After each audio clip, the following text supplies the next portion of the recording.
بسم اللہ الرحمن الرحیم۔ حدیث شریف میں ہے، رسول اللہ صلی اللہ علیہ وآلہ وسلم نے فرمایا کہ بچہ جب تک بالغ نہیں ہوتا اس کے نیک عمل اس کے والد یا والدین کے حساب میں لکھے جاتے ہیں،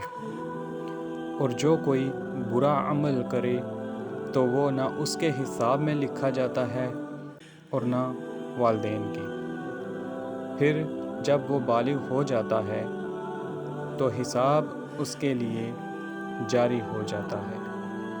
اور دو فرشتے جو اس کے ساتھ رہنے والے ہیں ان کو حکم دے دیا جاتا ہے کہ اس کی حفاظت کریں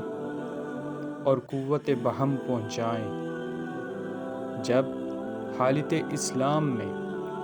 40 سال کی عمر کو پہنچ جاتا ہے تو اللہ تعالیٰ اس کو 3 قسم کی بیماریوں سے محفوظ کر دیتے ہیں: جنون، جذام اور برص سے۔ جب 50 سال کی عمر کو پہنچتا ہے تو اللہ تعالیٰ اس کا حساب ہلکا کر دیتے ہیں۔ جب 60 سال کی عمر کو پہنچتا ہے تو اللہ تعالیٰ اس کو اپنی طرف رجوع کی توفیق دیتے ہیں۔ جب 70 سال کو پہنچتا ہے تو سب آسمان والے اس سے محبت کرنے لگتے ہیں، اور جب 80 سال کو پہنچتا ہے تو اللہ تعالیٰ اس کی نیکیوں کو لکھتے ہیں اور گناہوں کو معاف فرما دیتے ہیں۔ پھر جب 90 سال کی عمر ہو جاتی ہے تو اللہ تعالیٰ اس کے سب اگلے پچھلے گناہ معاف فرما دیتے ہیں اور اس کو اپنے گھر والوں کے معاملے میں شفاعت کرنے کا حق دیتے ہیں اور اس کی شفاعت قبول فرماتے ہیں، اور اس کا لقب امین اللہ اور اسیر اللہ فی الارض،